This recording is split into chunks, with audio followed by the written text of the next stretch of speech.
And then again, it's episode 470. 3, 2, 1. All right, buckle up. We're going to blast off today with episode number 470. We're talking about Zillow and some of their recent decisions to basically try to enforce the clear cooperation rules and some many other things that are happening in the industry and that Zillow is participating in. Before we get deep into this, me and my co-host, or the other co-host of the show, Jonathan Dinwood, we've now been doing this together for 3.5, 4 years. We have about an 80% agreement when it comes to most subjects online. One of the very few areas he and I sometimes disagree is on these big behemoth real estate marketing operations, other people's operations.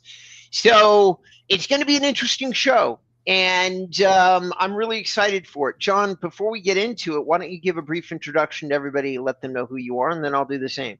That's fantastic, Rob. I'm the joint founder of Mel-Wright.com, Mel Wright, and we're a CRM with an emphasis on lead generation. So we give you a CRM and we give you the tools that will enable you to do effective lead generation on social media, landing pages, and other stuff, all in one package of a price that starts at $49 a month. Unbeatable in the market. Back over to you, Rob. I agree with that. You've got an interesting value proposition for all those people looking to perhaps reduce your budget a little bit, yet still use something that will be effective. At the rate that John is advertising his system for, ladies and gentlemen, it's going to be super hard for you not to back into some ROI. My name is Robert Newman. I'm the founder of Inbound REM. I'm a 16-year veteran of the real estate marketing industry. I focus mostly on giving real estate agents organic inbound methods of ways to generate calls and leads. And I'm really good. Maybe the best that there is when it comes to SEO, which is video, local, and website. Okay. So without any further ado, we're going to jump straight into today's show. And this show is John actually almost used a cursed word in his notes and the title. I'm so excited for that. What the F? What the F, Zillow? What the F, Zillow? And his intro into this is Zillow's battle over the real estate listings is heating up. Find out what this means for buyers, sellers, in the housing market. So for those of you that don't know, Zillow has made a ruling that says that they're going to enforce. Made a ruling.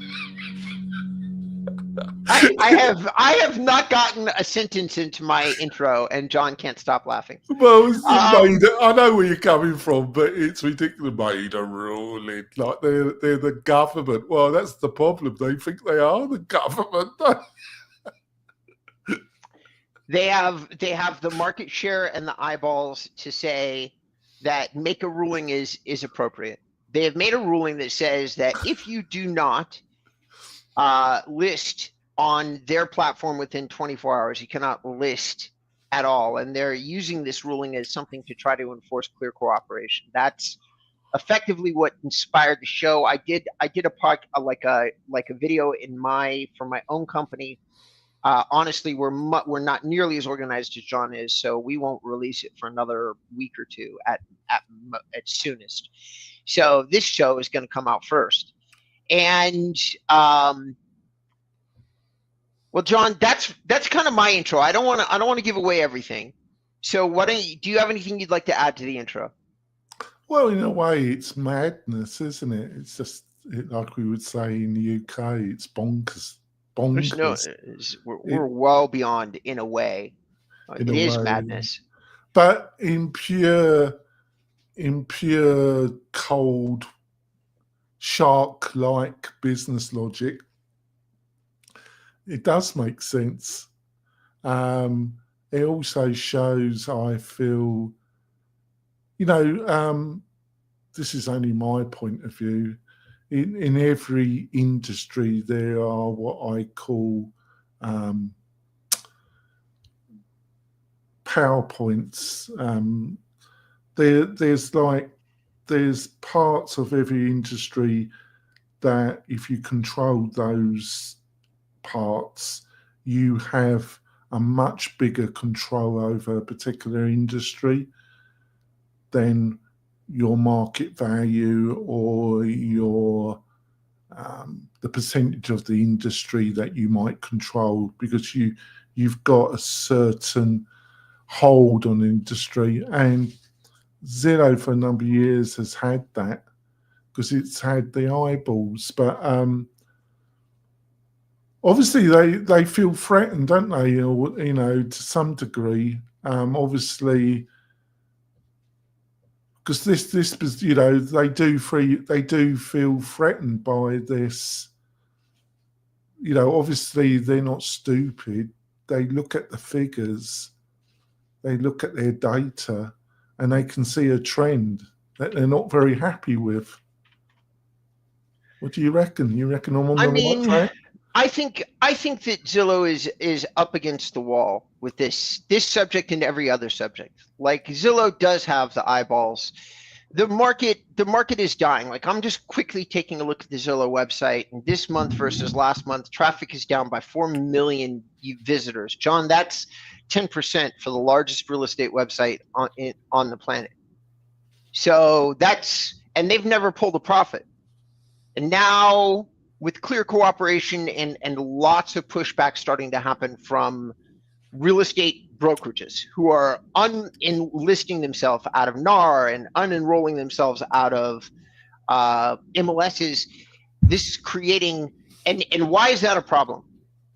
All these medium-sized organizations have contracts with Zillow to feed listings to them. And so once a real estate agent has submitted their listing as they're supposed to their brokerage and to the MLS, because they have a license that is governed by NAR, then immediately that listing is fed into Zillow. Zillow has maintained an almost perfect monopoly over listing access, which is bizarre because they're competing against the very professionals that collect the listing data. And so it is, and make no mistake, John, in my opinion, Zillow is now a competitor. There was some gray area for some of the first couple of years that we did the show. It was debatable. To me, it's not debatable anymore. They are a competitor. The word I was struggling was pinch points. In every industry, there's kind of pinch points, as I call it. Maybe they're just, I'm going to be flippant here, surprise, surprise. Maybe it's another cheap buy for Rocket. Right? Right? One way or the other, Zillow is now using all of their current market dominance to try to once again enforce a set of rules that are starting to fracture and come apart. And the question, the first question that John writes beyond the intro, and I gotta ask this question to our audience. It's a great question. Will Zillow really get away with his shit? You gotta ask yourself, with the reason that they are trying to enforce the rules even more is that the rules are starting to come apart at the seams. And John, if you don't mind, I'd like to talk about that for a second.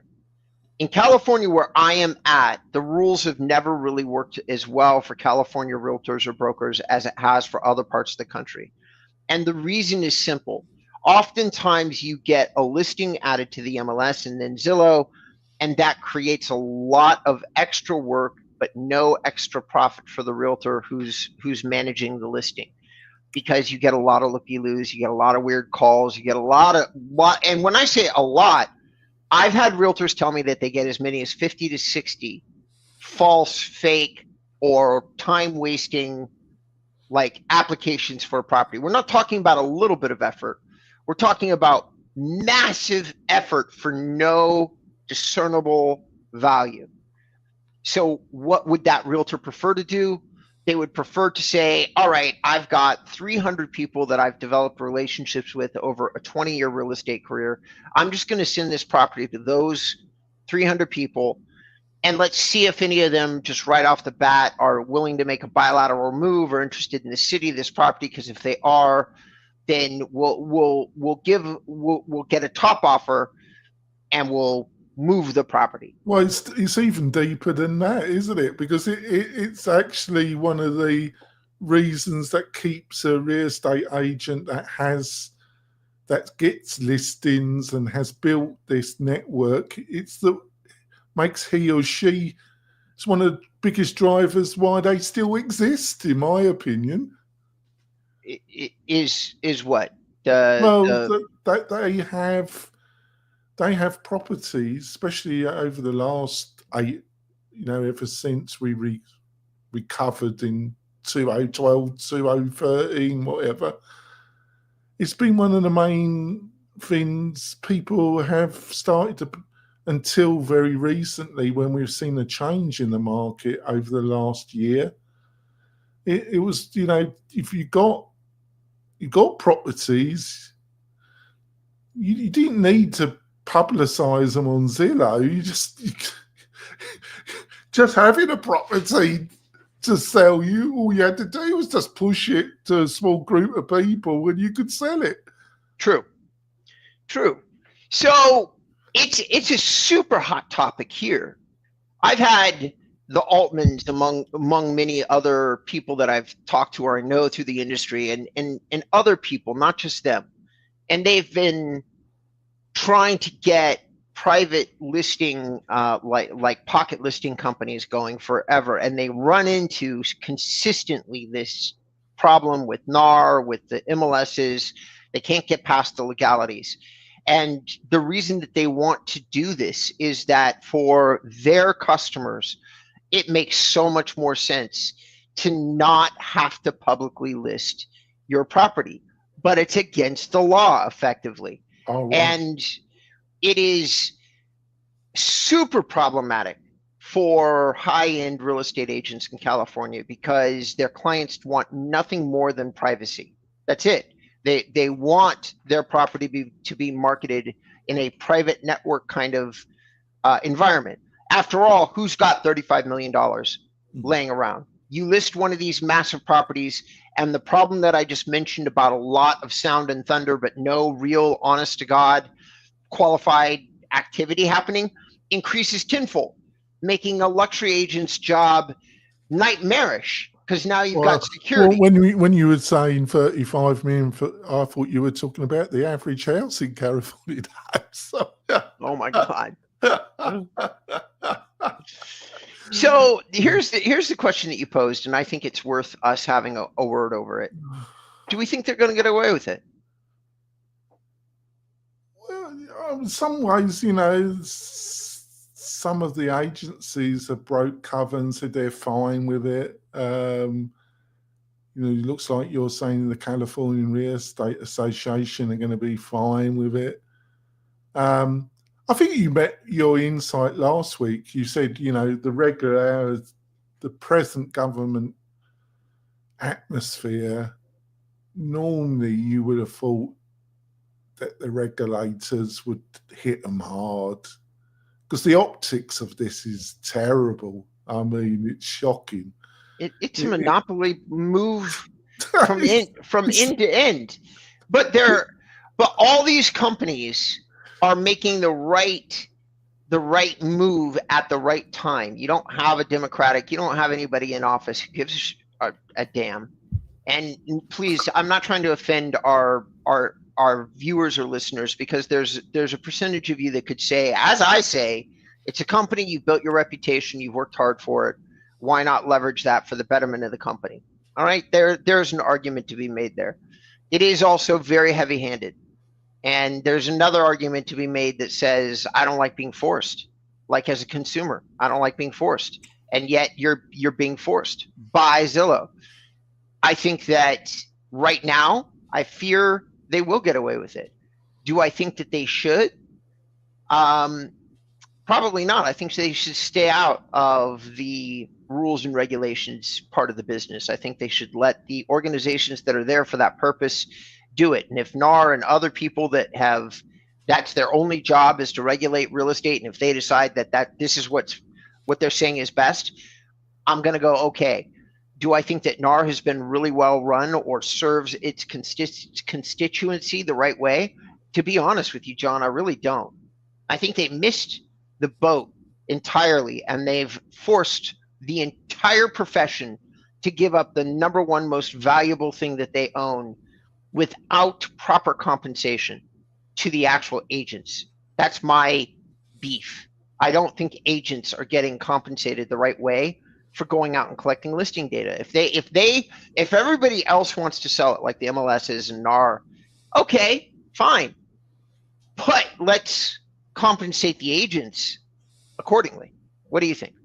Yeah, fine. Shall we go for our break and then? He thinks it's time for a break, ladies and gentlemen. He doesn't want to hear me anymore. All right, we're gonna go. We're gonna go to a break. We'll be right back, and when we come back, we're gonna keep dialoguing about. John just had some thoughts. I don't disagree with him. They're raising some interesting points about what does this really signal for Google, Zillow. We'll be right back.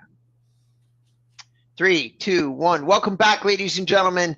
Episode number 470. In today's episode, finally, I got John to put or imply "What the fuck, Zillow" in the title of the show. What does Zillow, and we said, will Zillow get away with this? And my answer was, sadly, we will. They probably will. John, did you have anything to add, or did you just really want to go to break? We don't know. We don't know, do we? We haven't got.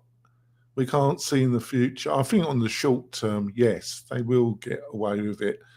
I think maybe on the medium, I see medium being like 18 months out, 2 years out. We don't know, everything is so much in the air, the political, economic, you name it. It's all up in the air, I think the Prime Minister, Millen, said that a week in politics is an eternity. I think he was proven right.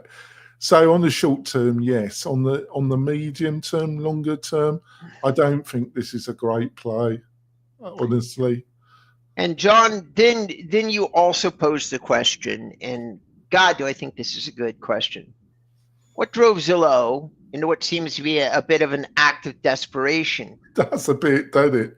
It really does smack of that. To me, I agree with you. Usually, every now and again, I think every once in a while, like you say something, and I'm like, it's a little bit hyperbolic, but not this time. Boy, oh boy, does this move, to me, smack of a business that is starting to kind of like a caged animal. It's starting to scratch. I wasn't being totally sarcastic that they're going to end up if they keep on like this, they're going to be bought up by Rocky. I wasn't being totally sarcastic, actually. I don't disagree. They have never maintained a great relationship with their customers. There obviously are, like, I have clients still that really swear by Zillow, and they have been feeding the Zillow machine forever. And it's like, why fight them? Join them. Some of my clients make a lot of money with Zillow. God bless them. But there's also a growing sentiment of screw you, buddy. And that is never a good way to have the industry that literally pays your bills view you. Well, ever.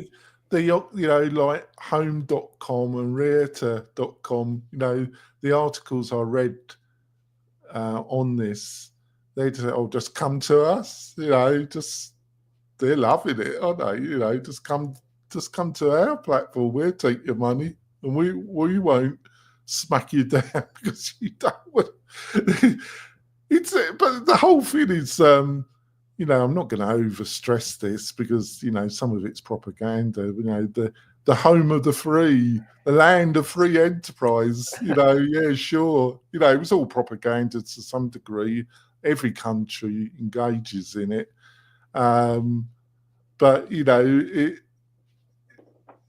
you do start, your eyes start to widen when you mentioned it, and when I started doing my research, when you mentioned it last week, and we agreed we were going to do this show, I started doing a little bit of research.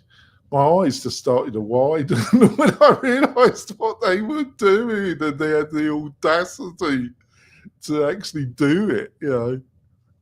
Yeah, true. So here's Zillow continues to, like, their operating income is up. Their Zillow has been having their quarterlies have been good, or at least they were at the end of 2024. They've got their next update on May 7th, and everybody's saying that they're going to beat their financials, that they're going to improve. However, having said that, their net income, even when they were posting a profit, was negative 52 million. They've never made a profit. As a matter of fact, they've consistently lost money. Their numbers have been improving, which is what investors look for. That's what they like. However, I don't know that we're going to continue to see that. And I think that Zillow is looking at that, writing on the wall, making some long-term decisions that are trying to halt or stave off some of the challenges that they clearly see coming at them from, in a weakening real estate market. That's my opinion. I think they see it as clearly as I do. And I think that they're making some very strong arm changes. Now, they're probably going to get away with it. It's probably going to work. And that plays into number 4. Is it going to work? And my answer to that, John, is yeah, I think it's going to work. I think it's going to work right now. I think that they're running into some serious problems a year or two from now. That's my opinion. Serious problems being that I think they're losing a lot of the goodwill from a lot of the people that they need it from. Well, I think it's preparing it to be sold. No, you might be right. You might be right. While they still can get billions upon billions, that would make the most sense for Zillow. It's in the medium term, their premier product, their wholesaling, they got out of it. They took a hit on that. I don't see for the foreseeable future. I was always very dubious, but it's difficult because obviously I'm selling a product to real estate agents. So I would say that, wouldn't I? But I didn't say that honestly just for that. I said it because I believed it. I didn't. I thought iBuyer, all these wholesalers, they have their place. Wholesaling always will have its place. There will always be people that need the money in a rush, and they're prepared to take 20, 30% hit because they need the money in a rush. But and there'll be some people, the convenience side, yeah. But I think it's more urgency that drive people to take a 20, 30% hit. In my experience, most people, because we're talking about their biggest investment, or they've inherited a property. Unless So I don't see that coming back for the foreseeable future or the near future, 2-3 years out. Until who knows if there's going to be another property boom. It's really difficult to say because I think we are going to enter an inflationary period, but it could be a stagflation period. I don't think it's hard to say. I think that real estate has become unaffordable in many markets, including California, and I think that those markets have to see a decrease. You can't make homes impossible to buy. Yeah, I'm not saying you're wrong, Rob, but I've seen in London. See, the thing is, you got to understand, especially the California. The only thing that obviously the market has been manipulated because people that have got into trouble about payments, they've been kept in their houses by certain federal government policies. You've also got a load of money from outside the US, which has kept the West Coast Canadian market really buoyant. but it's also entering the West Coast because, you know, if you're wealthy Chinese and other countries, a lot of countries where you want to invest money, you can't actually buy property. You're not legally allowed. The US and Britain are two entities where if you're a foreign national, you can buy legally property. And a lot of London property has been bought through offshore limited liability companies, which hide the identity of the buyers.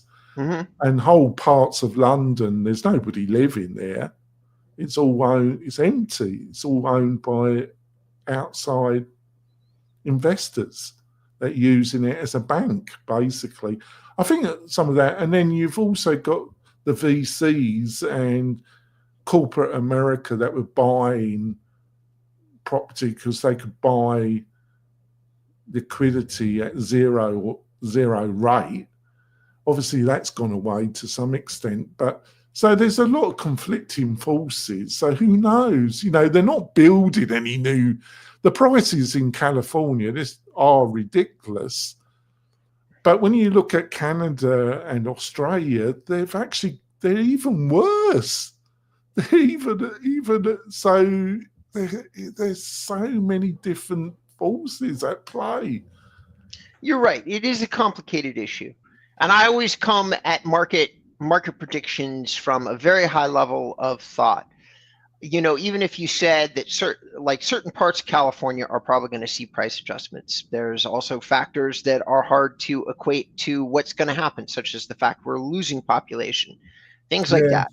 So, which is part of the pressure on housing is how many people live here. Well, if you have less people living here, but who's really leaving? Apartment dwellers or home dwellers? Probably apartment dwellers. So you've got a lot of interesting forces in the marketplace. I just want to say that fundamentally, I do agree with you in my heart. I in some ways, I've just been amazed how they've been able to keep this pony going. Yeah, I think ultimately Zillow is going to see the strong arm tactics work because of the promise. He who controls the listings and controls marketing controls real estate. That's been my proposition for a long time, which is why I always have ways for people to get in front of eyeballs that avoid all the big platforms and things like that besides YouTube, or take control of their marketing more because of these very issues that we're talking about. You give control of your marketing over to a big platform like Zillow, and you're at the mercy of whatever their needs are, which are not always going to be in line with what their average consumer's needs are. But you deal with it. You get forced into it. And is it going to work? Yes, it's going to work. A lot of people are just absolutely beholden to Zillow. How is the industry going to respond to this? I actually think that that's the more interesting question. I do think that people are getting more and more vocal about how they don't like how Zillow does certain things. Okay. And I think that if it continues long enough and with enough fury, that you're gonna yes, that's gonna impact Zillow over time. And yes, John, I think that eventually, if the market sentiment is negative enough for long enough, Zillow will sell itself, if for no other reason, because selling itself is really just a reason for like the CEO to step away from the public light, make billions of dollars, let somebody else take the spotlight, pretend like all the decisions of the new person are not the same as the old person, and then move forward with whatever they're doing, right? Do I think that they're starting to move in the direction of needing to do that? I agree with you 100%. Yes, I think they are. I think that we're watching the dominoes fall, heading in that direction. That's my opinion. Yeah, but it's just the optics of it. But I think the other thing to finish off is, which you were very insightful, is that you would have thought the the large organisations that represent hundreds of thousands of real estate agents would say, "You must be kidding! You got to be," but there's nothing. Silence, isn't it? In some ways, isn't it? Yeah, because Zillow has been very smart in who they deal with. They deal with the MLSs or they deal with NAR. And so they took a top level approach. And when they first got into contracting, it did seem to be a no-brainer. Nobody could have seen the long-term vision, to be fair to the guys that were running these organizations at the time. Because I was here, I was in the industry when Zillow and all those property portals were really actually competing against 15, 20 people. There was no clear winner. There was, and they were like, free, we'll promote your properties for free. And at first it was non-competitive. And then as market momentum and coagulation happened and everybody started to, have a flag under the same banner, the same companies, all of a sudden they're able to make these really big moves. The biggest thing that shouldn't have happened, John, is Trulia and Zillow should not have been allowed to commingle. That should not have happened. Yeah. Because now there's really just one big property portal. And the argument was, Homes.com competes, Redfin competes. Anybody that's in the industry goes, no, they don't. No, they don't. Because it's really interesting you just said that, because this week Google are in court and so is Meta. Facebook, they're in court and it's not going well for Google and it's not going well. I don't think anything will come of it. I think because of the governmental and the environment we now are facing, I don't think anything's going to come of it in the short term. But they, like I say, Google, Meta, it's going against, it's going against them. It's just fortunate for them that you got a certain government in power now. It's very fortunate, because I think it would get, I don't, in some ways they'll be fine. They're not going to lose. Any of the major players are going to lose anything. But I think they would face the threat of being broken up much more severely. And in some ways, I think they're in hot waters with the European regulators. They're in more hotter waters there. And it is a substantial market. It's a market almost 800 million people, and they're in substantial trouble, both Google and Meta. So it's interesting that this is all happening at the same time for me. I don't know how interesting it is for you, but I mean, it is. For a very long time, I thought it was being overly that the UK, that the European Union, so on, was being a little overly sensitive. Now, as the years have progressed, I actually think that for once, the governments of the world started to, like, I actually kind of envy Europe's stance on how they tackle the individual's right to privacy as it relates to their personal information. That was something that the battle has been taken up by the European Union way more than us for much, much longer. And I used to kind of laugh about it. Now I don't laugh about it. Now I'm like, those guys were right. There's too much power and information, and too few companies have control of it. And they're not really asking you anymore. As technology gets better and better, and people can identify more about you with less effort, it's becoming a real effort. It's becoming a real problem. Like, if you just need my name and an address I lived at 10 years ago, and now you can pull up every single thing there is about me, including what I pay on my mortgage, that seems a little excessive. It's great as a marketing company, but there's no privacy anymore, John. None. If you ever listed your information digitally. But anyway, so ladies and gentlemen, I think that ultimately, here's what I'm going to wrap up my part of the show by saying, I think that we're watching. I think that Zillow and all these people debating over clear cooperation, I think we're watching the way that the real estate industry is going. Now you have brokerage heads really weighing in on subjects like like information control. You have Zillow trying to mandate when and how people list properties. You've got a lot of people being really vocal about it. The CEO of Leo from EXP and Refkin from like the Compass CEO, they're all being really vocal. And I find it fascinating that every single one of these CEOs is really deciding that they need to weigh in on this subject. Like they are making public announcements meant to be released as press releases about what their opinion is.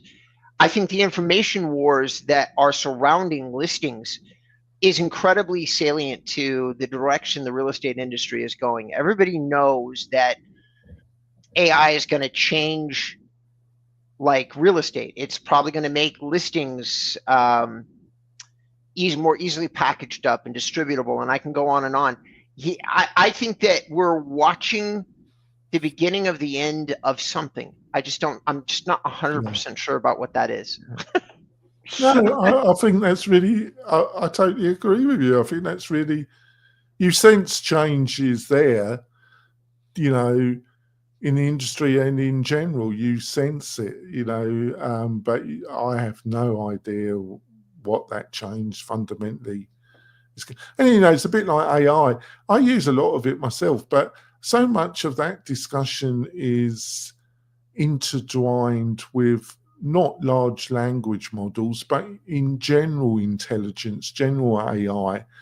And that, there, you know, there's some people I listen to, there's a British physicist called Penrose.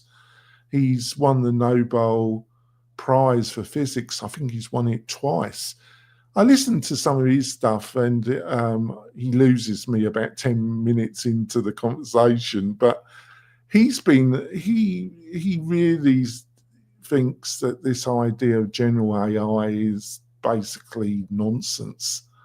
And he uses that word. Other people I listen to think in the next 5-6 years, we probably will have general AI. If we get general AI, everything's off the table. It's the least of our worries, Zillow. So we just have to see how it goes, won't we? Yeah, absolutely. Well, ladies and gentlemen, thanks for tuning into the show. I've been Robert Newman. You can find me at inboundrem.com. You can find me on my About page. You can learn plenty about me. You can learn plenty about real estate in general, how to market real estate, hyperlocal, video SEO. I can go on and on. John, what would you like people to check out if they're interested in doing so? Thanks, Rob. It's really simple. Just go over to Mel-Wright. Have a look over our feature page. I think you're going to be impressed. Like I say, it's $49 a month, and you can book a demo with me directly or one of my team members, and we'd love you to try it out and become part of the family. Back over to you, Rob. All right, ladies and gentlemen, we're signing off today. If you have some thoughts about Zillow, email me or John. Or, you know, I'll tell you what, if we have a listener who's got a big budget with Zillow and you've got an opinion about this, I would love to do a guest like where we follow up on this with somebody that is really connected to Zillow, and maybe in such a way that you can't get out of the agreement with Zillow, but at the same time, maybe you've got some thoughts that you'd like to share. I'd love to hear that on the show. I think it'd be a great show. It might be a good way of getting out of your agreement. Oh my God. I did not say that. John said that. Okay. All right. John, take us off the air, please.